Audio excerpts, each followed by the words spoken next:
البدع والأهواء، أهل البدع العقائدية وأهل البدع السياسية. نقول بيننا وبينكم السلف، بيننا وبينكم الكتب، كان فيقول البدع بيننا وبينكم. عبده ورسوله اللهم صل على محمد عبدك ورسولك وعلى آله وأصحابه أجمعين أما بعد. Kita masih di muka surat 77 dari Syarah Aqidah Qayrawaniyah.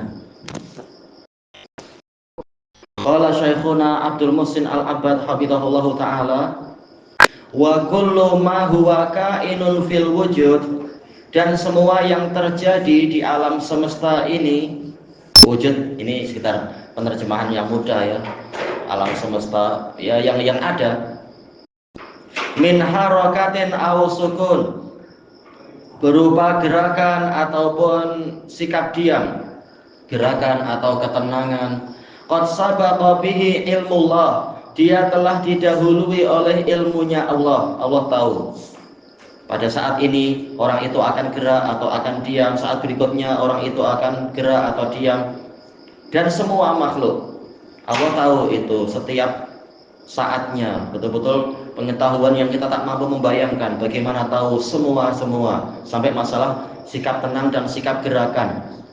Wala yahsulu lillahi ilmun fi syai'in lam yakun ma'luman lahu min qablu azala. Tidaklah dikatakan Allah itu mengetahui sesuatu yang sebelumnya dia tidak tahu sebelum itu di masa lampau. Yaitu ini bantahan kepada orang-orang Qadariyah yang mengatakan Allah tahu setelah itu terjadi, atau Allah hanya tahu setelah sebelumnya Allah tidak tahu. Tidak seperti itu. Bahkan dia tahu sejak lampau tanpa batas awal. Qala Syekhuna Muhammad Al-Amin Asy-Shinqiti rahimahullah fi kitabih Adwa'il Bayan, inda qaulihi ta'ala, wa ma ja'alna al-qiblata allati kunta 'alaiha illa lina'lam, dan tidaklah kami menjadikan kiblat yang dahulunya engkau menghala kepadanya, yaitu Baitul Maqdis, yang kurang lebih berapa itu ya, 13 bulan atau lebih itu sejak beliau pindah ke Madinah. Kecuali agar kami mengetahui mayyattabi'ur rasula mimman yanqalibu ala aqibai, siapa yang mau mengikuti Rasul dan siapakah yang berbalik ke belakang. Tujuannya adalah agar Allah tahu, bukan berarti sebelum itu Allah tidak tahu, tapi ini ilmu waqi'i, pengetahuan yang terkait dengan sesuatu yang terjadi. Karena pengetahuan Allah ada berbagai jenis. Ada pengetahuan yang memang Allah sudah tahu sejak lampau, dan semuanya Allah sudah tahu sejak masa lampau. Tapi yang diinginkan sekarang adalah pengetahuan yang terkait dengan peristiwa itu di masa peristiwa itu terjadi. Qal zahiru hadhil ayah qad yatawahhamu minhu al-jahil. Zahir ayat ini boleh jadi orang yang jahil akan salah memahaminya. Annahu ta'ala yastafidul ikhtibara ilman lam yakun ya'lamuh, bahwasanya Allah mengambil faidah bil ikhtibar ya. Bil ikhtibar dengan ujian tadi, pengetahuan yang sebelumnya dia tidak tahu. Sebelum diuji Allah tak tahu mana yang jujur, mana yang dusta. Setelah Allah memberikan ujian, baru ketahuan. Setelah itu Allah baru tahu, bukan seperti itu. Subhanahu wa ta'ala an dzalika 'uluwan kabira. Maha suci dia dan maha tinggi dari persangkaan yang seperti itu dengan ketinggian yang besar. Bal huwa ta'ala alimun bi kulli ma sayakun. Bahkan Allah Ta'ala itu mengetahui segala sesuatu yang akan terjadi qabla ayyakun, sebelum dia terjadi. Bahkan sebelum menciptakan manusia dia tahu nanti di tarikh kesekian, tatkala dijadikan perpindahan kiblat, siapa yang teguh, siapa yang tidak teguh, dia sudah tahu sebelum dia menciptakan alam semesta ini. Tayyib. Qal wa qad bayyana annahu la yastafidu bil ikhtibari ilman lam yakun ya'lamuh. Allah telah menerangkan bahwasanya dia tidaklah mengambil faidah dengan ujian, mengambil faidah ilmu yang sebelumnya dia tidak tahu. Bi qaulihi jalla wa ala, Allah menjelaskan itu dengan firman-Nya Jalla wa ala, waliyabtaliyallahu ma fi sudurikum, dan untuk Allah menguji apa yang ada di dalam dada-dada kalian, waliyumahhisa ma fi qulubikum, dan untuk Allah menapis, menyaring apa yang ada di dalam jantung-jantung kalian. Wallahu alimun bidzatis sudur, dan Allah itu maha tahu tentang apa yang di dalam dada. Baik, lalu siapa yang mengambil faedah ujian tadi? Manusianya, sehingga mereka tahu, oh ini teman kami, oh ini ternyata pengkhianat. Allah sendiri sudah tahu isi dada, tanpa dia menguji pun dia tahu. Faqauluhu wallahu alimun bidzatis sudur, maka firman Allah, dan Allah maha tahu tentang apa yang di dalam dada, ba'da qaulin, setelah firmannya, waliyabtali, dan agar Allah menguji, dalilun qati', adalah dalil yang pasti, ala annahu lam yastafid bil ikhtibari syai'an lam yakun aliman bih, bahwasanya tidaklah dengan ujian itu Allah mengambil faedah sesuatu yang sebelumnya tidak dia ketahui. Subhanahu wa ta'ala an dzalika uluwan kabira, maha suci dia dan maha tinggi dari perkara yang seperti itu dengan ketinggian yang besar. Li'annal alima bidzatis sudur ghaniyun 'anil ikhtibar, karena zat yang maha tahu isi dada, dia tidak memerlukan untuk memberikan ujian-ujian, dia sudah tahu. Wa fi hadhil ayah bayanun azim, di dalam ayat ini ada penjelasan yang agung. Li jamil ayatil lati yadhkurullahu fiha ikhtibarahu li khalqih, untuk semua ayat yang di dalamnya Allah menyebutkan ujiannya, cabarannya untuk para makhluknya. Wa makna illa lina'lam, dan makna kecuali agar kami mengetahui, ilman yatarattabu alaihi sawabu wal iqab, pengetahuan yang akan mengakibatkan adanya pahala dan hukuman.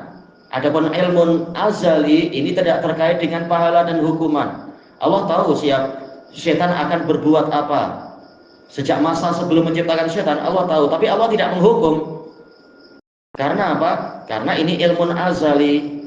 Adapun ilm yang nanti akan mengakibatkan pahala dan hukuman adalah tatkala setan itu diuji dan kemudian dia tidak lulus ujian dan malah menyombongkan diri. Disitulah Allah Ta'ala memberikan hukuman, yaitu apa? Disuruh untuk keluar dari kerajaan langit karena dia itu dilaknat dan seterusnya. Nah, inilah yang dimaksudkan ilmu di sini, agar Allah mengetahui, yaitu pengetahuan yang mengakibatkan adanya pahala dan hukuman. Fala yunafi annahu kana aliman bihi qabla dzalik, maka ini tidak menafikan, tidak bertentangan, tidak meniadakan bahwasanya dahulunya dia sudah tahu itu sebelum perkara itu terjadi. Wa faidatul ikhtibar zuhurul amri linnas, dan faedah ujian adalah jelasnya urusan itu bagi umat manusia. Jadi yang mengambil faedah bukan Allah tapi manusia, sehingga Adam tahu kenapa iblis sampai dilaknat, padahal selama ini dialah senior, dia sudah ibadah lama dan ilmunya banyak. Kenapa tahu-tahu dilaknat? Dengan apa? Dengan diuji. Adapun Allah sudah tahu sebelum itu iblis di hatinya ada kesombongan, Allah tahu. Adam belum tahu, malaikat yang lain juga belum tahu. Dengan diuji ketahuanlah itu. Inilah yang dimaksudkan ilmu di sini, ilmu yang terkait dengan peristiwa yang tengah terjadi, ilmu yang mendatangkan, yang mengakibatkan pahala ataupun hukuman. Dan ini telah dijelaskan oleh Imam Ibnu Katsir di dalam tafsir beliau. Qal amma alimus sirri wan najwa, adapun zat yang mengetahui rahasia dan bisikan, fahuwa alimun bikulli ma sayakunu kama la yakhfa, maka dia maha tahu terhadap segala sesuatu yang akan terjadi sebagaimana itu tidak tersamarkan bagi kita semua. Karena kita yakin Allah Ta'ala maha sempurna, termasuk apa? Sempurna ilmunya. Di antara pola kesempurnaan ilmu adalah ilmunya tidak ada batas awal sebagaimana tidak ada batas akhir. Kalau baru tahu setelah peristiwa terjadi, berarti ada batas awal ilmunya. Itu sifat makhluk. Wa amma qaulullahi azza wa jal, adapun firman Allah azza wa jal, wa laqad khalaqnal insana wa na'lamu ma tuwaswisu bihi nafsuh, dan sungguh kami telah menciptakan manusia dan kami mengetahui apa yang dibisikkan oleh jiwanya. Wa nahnu aqrabu ilaihi min hablil warid. Nah, ini pembahasannya selesai akhirnya.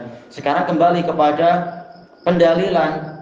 Memang ayat ini, ayat dalam surat Qaf itu Allah memang menjelaskan Dia Maha Tahu, cuma kalimat dan kami lebih dekat kepadanya daripada urat nadi di jantungnya, di dekat jantungnya. Ini kami ini siapa? Faqad fussira bi tafsirain, telah ditafsirkan dengan dua tafsir. Ahaduhuma qurbuhu bil ilmi wal qudrati wal ihatah, kedekatan Allah dari sisi ilmu, kemampuan dan perliputan, bukan zatnya. Wa hadzal ladzi yadhhar min kalam Ibnu Abi Zaid rahimahullah, dan inilah yang jelas dari ucapan Imam Ibnu Abi Zaid karena membahas masalah ilmu. Sehingga kedekatan di sini adalah kedekatan ilmu. Wasani qurbul malaikah, yang kedua adalah kedekatan malaikat. Nadhiru qaulihi fil waqiah, seperti firman Allah Ta'ala dalam surat Al-Waqiah. Wa nahnu aqrabu ilaihi minkum walakin la tubsirun, dan kami lebih dekat kepadanya daripada kalian, tetapi kalian tidak melihat, yaitu kedekatan malaikat. Wa qad rajjahahu Ibnu Katsirin fi tafsirih wa Ibnu Qayyim kama fi Shawaid Mukhtasaris Shawaid, bahkan apa Syekhul Islam di dalam Majmu'ul Fatawa. Kedekatan di sini adalah kedekatan malaikat. Kalau tak salah anak baca demikian di Majmu'ul Fatawa. Karena kedekatan Allah di sini diikat dengan masa. Id yatalaqal mutalaqqiyan, tatkala dua malaikat saling berjumpa. Kalau kedekatannya adalah kedekatan ilmu, ilmu Allah tidak ada batasnya, tidak dikaitkan dengan waktu. Ilmu terkait dengan apa? Dengan isi hati dan sebagainya itu. Menunjukkan ini adalah kedekatan malaikat. Tapi kenapa pakai nahnu? Ya karena Allah yang memerintahkan. Sementara kaidah bahasa Arab sudah mengatakan apa? Al-amir bisyai' bimanzilatil mubashir. Yang memerintahkan untuk dilakukannya sesuatu bagaikan dialah pelakunya. Maka boleh mengatakan nahnu. Thayyib. Kami mencabut nyawa mereka, walaupun prakteknya malakul maut yang ditugasi untuk mencabut. Thayyib. Kemudian dikatakan di sini waqad jaa'a fil Qur'anil Karim dzikrud dhamir, dan telah datang di dalam Al-Qur'anul Karim penyebutan dhamir bi lafdzil azim, bi lafdzit ta'zim, dengan lafaz ta'zim, yaitu apa? Dengan kalimat nahnu pola jamak ma'ruf ya. Dayat wal jamak takallum wal muradu bihil malaikah, dan yang dimaksudkan adalah malaikat. Kama fi qaulillahi azza wa jalla, sebagaimana dalam firman Allah azza wa jalla, fa idza qara'nahu fattabi' qur'anah, kemudian apabila kami membacanya maka ikutilah bacaan itu. Dan telah kita bahas tafsir tentang itu di dalam jilid pertama dari tafsir Sahih Bukhari, dalam apa? Syarah Sahih Bukhari itu, yaitu maksudnya kami di sini adalah malaikat Jibril. Nabi disuruh untuk diam mendengar Jibril membacakan ayat, setelah selesai baru ikuti bacaannya. Kenapa menggunakan nahnu? Ya karena Allah yang memerintah Jibril. Walladzi qara'ahu 'ala Rasuli sallallahu alaihi wasallam Jibril, dan yang membacakan itu kepada Rasulullah sallallahu alaihi wasallam adalah Jibril. Wa qawluhu falamma dhahaba an Ibrahim ar-ra'u ja'athul bushra yujadiluna fi qaumi Lut. Tatkala telah hilang rasa gentar dari Ibrahim dan datang kepadanya kabar gembira, dia mendebat kami tentang kaum Lut. Jelas maksudnya adalah mendebat tamu-tamu yang itu adalah malaikat. Wa huwa innama jadalal malaikah. Nabi Ibrahim hanyalah mendebat malaikat waktu itu. Kama qala Allah azza wa jalla, sebagaimana dalam firman Allah azza wa jalla, walamma ja'at rusuluna Ibrahim bil busyra, tatkala para utusan kami mendatangi Ibrahim dengan kabar gembira, qalu inna muhliku ahli hadhil qaryah. Malaikat tadi mengatakan, sesungguhnya kami akan benar-benar akan membinasakan penduduk negeri ini. Inna ahlaha kanu zalimin. Sesungguhnya penduduknya itu senantiasa berbuat kezaliman. Qala inna fiha Luta. Nabi Ibrahim mengatakan sesungguhnya di negeri itu ada Lut. Qalu nahnu a'lamu biman fiha. Para malaikat mengatakan kami lebih tahu siapa yang ada di negeri itu. Jadi Ibrahim mendekat para malaikat. Al-ayat. Selesai pembahasan ini, yang inti pembahasannya apa? Beriman tentang kesempurnaan sifat-sifat Allah, di antaranya adalah ilmu Allah. Kemudian kita masuk ke muka surat 79, qauluhu. Kata Imam Al-Qayrawani, alal arsy istawa, istiwa di atas arsy, wa alal mulki ihtawa, dan ihtawa meliputi, alal mulk seluruh kekuasaan.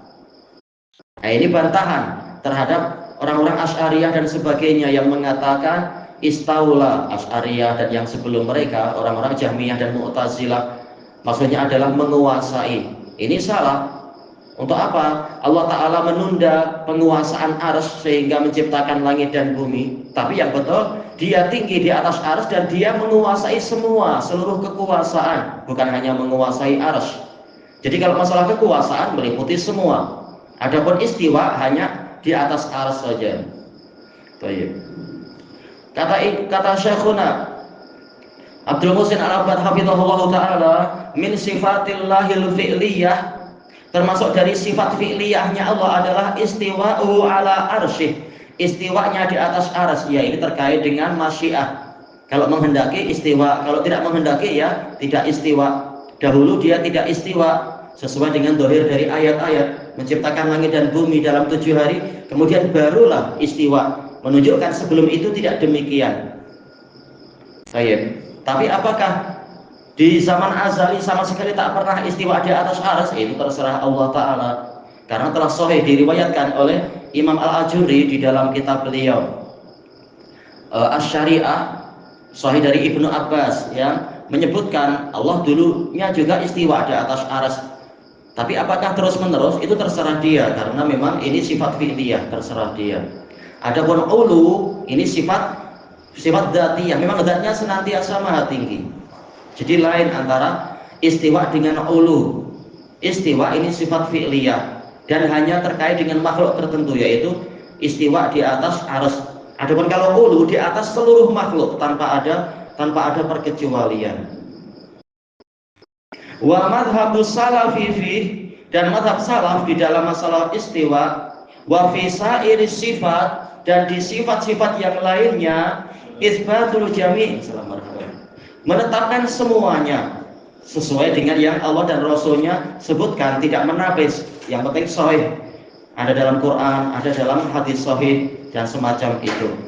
Ala ma yaliqu billah, sesuai dengan yang layak untuk Allah, tanpa menggambarkan istiwanya seperti cara istiwa makhluk dan semacam itu. Sebagaimana 7 sifat itu ditetapkan tanpa kita menggambarkan seperti yang ada pada sifat-sifat makhluk. Min ghairi takyif, tanpa melakukan penggambaran. Bagaimana cara Allah turun? Oh, caranya begini, begini, begini. Nah, itu tidak betul. Tuduhan kepada Syekhul Islam itu keliru. Syekhul Islam tidak pernah berbuat itu, walaupun dipersaksikan oleh Ibnu Battutah. Karena kata para ulama, tatkala Ibnu Battutah tiba di Syam, itu Syekhul Islam sedang di dalam penjara. Jadi entah siapa yang dia lihat waktu itu. Iya, salah lihat atau salah dengar, atau entah siapa yang dia lihat. Karena di masa itu banyak jin yang suka menyamar sebagai Syekhul Islam. Seperti yang disebutkan oleh Syekhul Islam sendiri. Tahu-tahu ada orang datang ketika beliau di penjara, ada orang datang, oh kami bersyukur Anda dakwah di tempat kami begini-begini. Bila ya tarikh sekian-sekian ada dakwah bagus. Sebelum itu sampai sekarang Anda tak pernah keluar dari penjara. Demikian pula ada rombongan lain datang, jazakumullah khairan, kami dari negeri yang jauh, kami waktu di lautan, kami dikepung oleh gelombang, kemudian kami memanggil nama Anda, tahu-tahu Anda terbang mengangkat kapal kami selamat. Syekhul Islam bilang, saya di penjara, saya tak pernah membantu kalian ini itu, tapi itu jin, kalian syirik minta-minta macam itu. Peristiwa banyak diceritakan, banyak yang menyamar sebagai Ibnu Taimiyah. Bukan mustahil Ibnu Battutah lihat yang seperti itu. Walaupun dia mendengar orang lain. Iya, boleh jadi. Sementara dalam Majmu'ul Fatawa, Syekhul Islam mengatakan orang yang mengatakan Allah turun seperti turunnya manusia begini-begini, dia kafir. karena menyerupakan Allah dengan makhluk. Tapi turunnya dia sesuai dengan keagungan dia. Caranya bagaimana terserah dia. Au tamsil, ataupun penyerupaan tanpa menyerupakan sifat Allah dengan sifat makhluk. Sebagaimana pendengaran dan penglihatannya tidak seperti yang ada pada makhluk, demikian pula ribuan sifat yang lain kita tetapkan tanpa menyerupakan dengan makhluk. Min ghairi tahrif, tanpa melakukan pemesongan, penyelewengan. Istawa jadi istaula misalkan. Seperti orang Yahudi yang mengatakan apa? Disuruh mengatakan hintah malah membaca hintah. Nah, ini adalah tahrif, memesongkan, menyelewengkan. Au taktil, atau mengosongkan, yaitu betul-betul menolak nama atau menolak sifat dan semacamnya.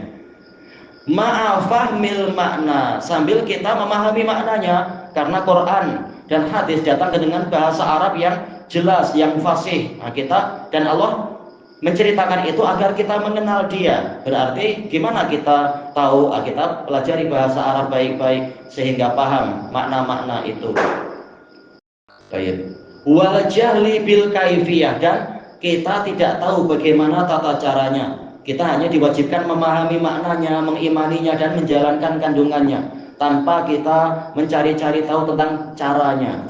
Bagaimana cara Allah mendengar, bagaimana cara Allah bicara. Kita tidak disuruh untuk mencari yang itu, tapi beriman tentang sifat-sifat itu.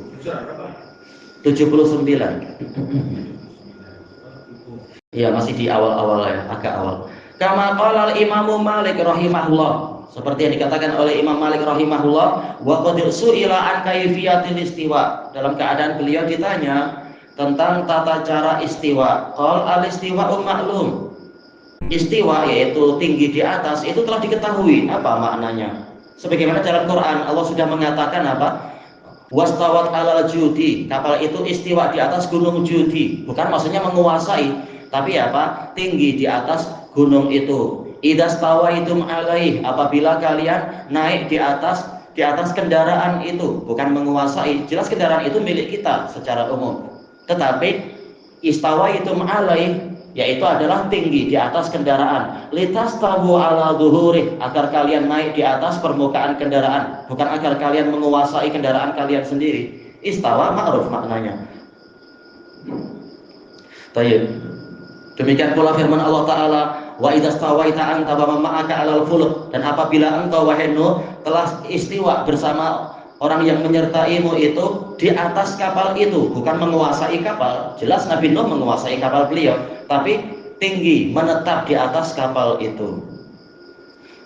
Jadi istiwa telah diketahui apa maknanya. Wal kaifu majhul, tata caranya kita tidak tahu karena Allah tidak menghabarkan, ini perkara gaib. Wal imanu bihi wajib, mengimaninya adalah wajib karena kita wajib beriman kepada Allah dan apa saja yang datang dari Allah. Sebagaimana kata Imam Syafi'i, amantu billah wa bima ja'anillah ala muradillah. Saya beriman kepada Allah dan saya beriman pada apa yang datang dari Allah sesuai dengan kehendak Allah, bukan kehendak ahli kalam. Wa amantu bi Rasulillah wa ala muradi Rasulillah wa bima ja'an Rasulillah ala muradi Rasulillah. Saya beriman kepada Rasulullah dan saya beriman kepada apa yang datang dari Rasulullah sesuai dengan kehendak Rasulullah, bukan kehendak ahli kalam dan yang lainnya.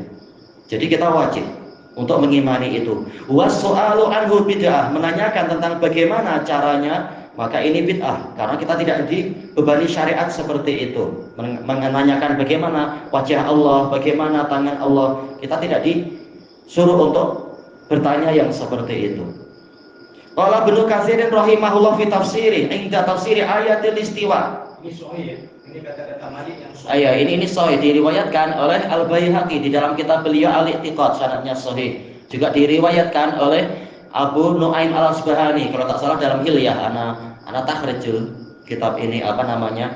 Asar ini. Imam Malik boleh mengeluarkan kenyataan ini, apa yang difaham? Bicara Imam Malik boleh berkata kataan ini. Memang inilah akidah yang diajarkan oleh Nabi dan para sahabat. Ini kefahaman dia. Iya.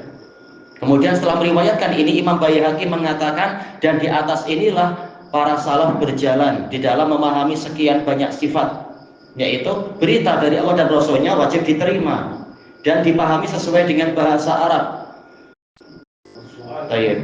Menanyakannya adalah bid'ah karena tak pernah diajari untuk bertanya bagaimana wajah rabbuka wal malaku soffan soffa, dan datang Rabbmu dalam keadaan malaikat berbaris. Kita tidak disuruh untuk bagaimana cara Allah datang, kita tidak disuruh bertanya itu, tapi percaya tidak Allah memang datang. Beban kita itu bukan menanyakan tata caranya, ini di luar kemampuan. Baik. Kemudian Imam Ibnu Katsir mengatakan min suratil A'raf qala wa amma qauluhu ta'ala summa stawa 'alal 'arsy. Dan juga Imam Malik mendapatkan itu dari gurunya, ma'ruf memang apa? Dapat ilmu dari gurunya, dari para salaf. Karena asar ini juga sahih dari Rabi'ah bin Abi Abdurrahman Ar-Ra'i, gurunya Imam Malik itu. Kalimatnya hampir sama. Al-istiwa ghairu majhul wal kaifu ghairu ma'lum wa su'alu anhu wal imanu bihi wajib wa su'alu anhu bid'ah. Ini sahih dari Abu Abdurrahman Ar-Ra'i, Rabi'ah bin Abi Abdurrahman Ar-Ra'i, gurunya Imam Malik. Jadi mereka dapat dari warisan guru-gurunya juga. Baik, kata beliau, falin nasi fi hadzal maqam maqalatun katsiratun jidda. Umat manusia di dalam bab ini memiliki pendapat yang banyak sekali. Ya, kalau kebenaran ikut rasional masing-masing orang, pendapat jadi banyak sekali dan akan kacau. Laisa hadza maudhi'u bastiha, bukan ini tempat penjabarannya. Tempat penjabarannya dalam kitab Al-Milal wa Nihal, dalam Al-Farqu Bainal Firaq, dalam kitab Maqalatul Islamiyyin dan lain-lain. Wa inna ma nasluku fi hadzal maqam madhhab salafis salih. Hanyalah kita menempuh di dalam bab ini madhab salafus salih, Malikin wal Auza'i. Imam Malik, Imam apa? Madinah. Auza'i, Imam Syam, Beirut. As-Sauri, Kufah. Al-Laits bin Sa'ad, Mesir. Asy-Syafi'i, Baghdad, kemudian pindah ke Mesir. Ahmad, Baghdad. Ishaq bin Rahawai, Khurasan. Wa ghairihim min a'immatil muslimin, dan para imam muslimin yang lainnya. Yang belum disebut mana, misalkan Yaman, yaitu Tawus bin Kaisan dan lain-lain. Nusantara tak disebut, tidak ada. Iya. Jaga besar. Qadiman wa hadisa, di masa lampau dan masa sekarang. Wahwa, apa itu madhab salaf? Imraruha kama ja'at, kita memperjalankan nas-nas tadi sebagaimana ketibaannya. Karena nas tadi dengan bahasa Arab, ya sudah, dohirnya itu yang kita ikuti. Karena Allah menyuruh kita memahami bahasa dengan dohirnya. Seandainya Allah menghendaki yang lain, pasti Allah telah menjelaskan dan mewajibkan untuk memalingkannya. Ternyata tak ada berita seperti itu. Min ghairi takyif, tanpa kita menggambarkan, wala tasbih, tanpa menyerupakan, wala ta'til, ataupun mengosongkan. Satu lagi apa? Wala tahrif, tanpa memesongkan, menyelewengkan. Wa dhahirul mutabadir ila adhanil musyabbihin, sementara zahir yang langsung terbayangkan di benak-benak orang yang menyerupakan Allah dengan makhluk, seperti Muqatil bin Sulaiman menyerupakan Allah dengan makhluk. Seperti juga siapa itu yang tokoh Syiah Rafidhah yang generasi-generasi pertama, ana lupa Bayan siapa namanya, kelompok Bayaniyah menyerupakan Allah dengan makhluk. Manfiyun anillah, zahir yang terbayangkan bagi orang yang menyerupakan Allah dengan makhluk ini ditiadakan, karena Allah tidak seperti yang mereka bayangkan. Fa innallaha la yushbihuhu syai'un min khalqihi, karena Allah tiada satupun dari makhluknya yang menyerupai dia. Wa laisa kamitslihi syai', tiada sesuatu pun yang semisal dengannya. Wa huwas samiul basir, dan dia maha mendengar lagi maha melihat. Balil amru kama qalal a'immah, bahkan urusannya adalah seperti yang dikatakan oleh para imam. Minhum Nu'aim bin Muhammad al-Khuzai, Syekhul Bukhari. Qal man syabbaha Allah bi khalqihi kafar. Barang siapa menyerupakan Allah dengan makhluknya, dia kafir. Jelas kafir, karena berarti apa? Menentang kesempurnaan Allah. Menyerupakan Allah dengan makhluk berarti apa? Menganggap Allah itu kurang, karena makhluk penuh dengan kekurangan. Berarti apa? Telah berbuat syirik. Ada persekutuan dalam sifat. Kalau dikatakan Allah sama dengan makhluk, sementara makhluk sifatnya itu serba kurang, makanya orang yang seperti ini kafir. Wa man jahada ma wasafa Allahu bihi nafsah faqad kafar. Dan barang siapa menentang apa yang telah Allah sifatkan untuk dirinya sendiri, sungguh dia juga kafir, karena menentang Allah. Dan telah dinukilkan ijma', barang siapa menentang satu huruf saja dari Quran yang telah pasti, maka dia kafir. Walaisa fi ma wasafallahu bihi nafsah, tidak ada di dalam sifat yang Allah berikan untuk dirinya sendiri, wala rasuluhu, ataupun diberikan oleh rasulnya, tasbih, penyerupaan. Tak ada penyerupaan. Allah punya wajah, kita punya wajah, tapi wajah Allah tidak seperti wajah makhluk tidak seperti wajah Allah. Selesai. Pemahaman yang simple, sederhana, tanpa perlu letih-letih menakwil. Baik. Sebagaimana 7 sifat tidak sama dengan makhluk, demikian pula sifat-sifat yang lain. Faman asbata lillahi ta'ala ma waradat bihil ayatus sharihah, kata Nu'aim bin Hamad al-Khuzai, maka barang siapa menetapkan untuk Allah Ta'ala perkara yang telah didatangkan oleh ayat-ayat yang jelas, wal akhbarus shahihah, dan berita-berita yang shahihah, alal wajhil ladzi yaliqu bi jalalillah, sesuai dengan pola yang layak untuk keagungan Allah, wa nafa 'anillahi ta'ala naqais, dan meniadakan kekurangan-kekurangan dari Allah Ta'ala, faqad salaka sabilal huda, maka sungguh dia telah menempuh jalan hidayah. Baik. Wa qad jaa isbatu istiwa'illahi ala arsyihi fil Qur'an fi sab'ati mawadhi'. Telah datang, tadi selesai ya ucapan Nu'aim bin Hamad. Kata Syekhuna Abdul Muhsin Al-Abbad, telah datang penetapan istiwa Allah di atas arasnya di dalam Quran di 7 tempat. Dohirnya beliau menukil dari Syekhul Islam Ibnu Taimiyah di dalam kitab Aqidah Wasithiyah. Dan yang sebelum mereka berdua adalah Al-Hafidz Abdul Ghani Al-Maqdisi rahimahullah dalam kitab beliau Al-Iqtisad fil Iqtisad. Qala Allahu azza wa jalla fi surati Thaha, dalam surat Thaha Allah azza wa jalla mengatakan Ar-Rahmanu 'alal arsy istawa. Ar-Rahman istiwa di atas arsy. Kata Ibnu Qayyim di dalam Bada'iul Fawaid, istawa 'ala awsa'il makhluqat bi awsa'is sifat. Allah istiwa tinggi di atas makhluk yang paling luas yaitu arsy dengan apa? Sifat yang paling luas yaitu sifatur rahmah. Baik. Wasi'a rabbuna Rabbana wasi'ta kulla syai'in rahmatan wa ilma. Menunjukkan apa? Rahmat Allah memang meliputi segalanya. Intinya apa? Allah istiwa di atas arsy. Qala summa stawa 'alal arsy. Kemudian dia beristiwa di atas arsy. Setelah dia menciptakan langit dan bumi dalam 7 hari, kemudian istiwa di atas arsy. Kalau dikatakan menguasai arsy, memangnya sebelum itu arsy dikuasai siapa? Berarti istiwa memang istiwa, yaitu tinggi di atas arsy. Fil A'raf wa Yunus wa Ra'd wal Furqan wa Sajdah wal Hadid. Seandainya tidak sesuai dengan dohirnya, wajib untuk apa? Diberi penjelasan. Ternyata Allah tidak pernah menjelaskan bahwasanya makna istawa adalah istawa. Dan tidak mungkin Allah membiarkan hambanya berada dalam kesesatan. Yubayyinullahu lakum an tadillu. Allah menerangkan pada kalian agar kalian tidak tersesat. Jadi apa yang Allah datangkan dalam Quran ini adalah keterangan, bukan agar orang tersesat. Tatkala isi keterangan adalah Allah tinggi ada di atas arsy, berarti memang itulah keadaan dia, tanpa perlu ditakwil. Wa makna istawa inda salaf irtafa'a, yaitu meninggi, ala tinggi, dan juga apa? Kata Ibnul Qayyim istaqarra, menetap. Sebagaimana yang beliau tetapkan, beliau jelaskan itu di dalam kitab Nuniyah. Wa amal mutakallimun, adapun para ahli kalam, fayu'awwilu nastawa bima'na staula. Mereka menakwilkan istawa menjadi istaula, mengikuti pola Yahudi, nambah-nambah huruf. Hitoh jadi hintoh, istawa jadi istaula. Apa? Istaula asal dari istaula. Kalau waliya itu berkuasa, istaula itu merebut kekuasaan setelah sebelumnya dimiliki oleh pihak yang lain. Makanya definisi istaula itu bukan sekedar walia, bukan sekedar berkuasa. Istaula itu adalah apa?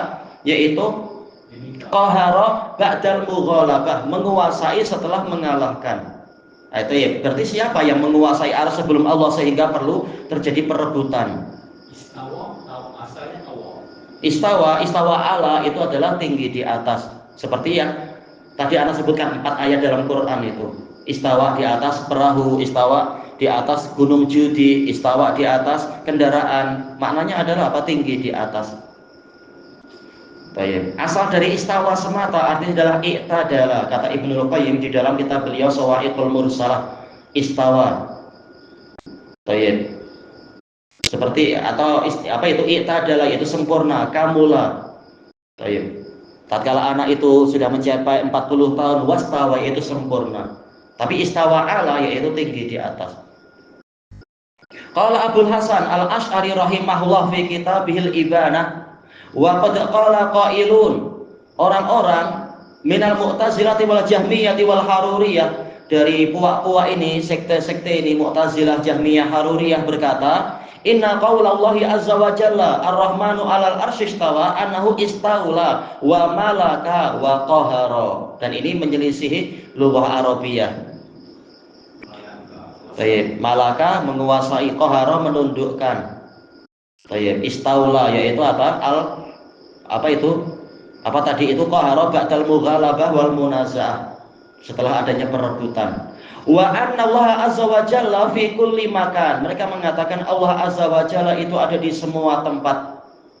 Wa jahadu ayyakuna Allahu azza wa jalla ala arsyih. Mereka menentang bahwasanya Allah azza wa jalla itu di atas arsy-Nya. Kama qala ahlul haq, seperti yang dikatakan oleh ahlul haq.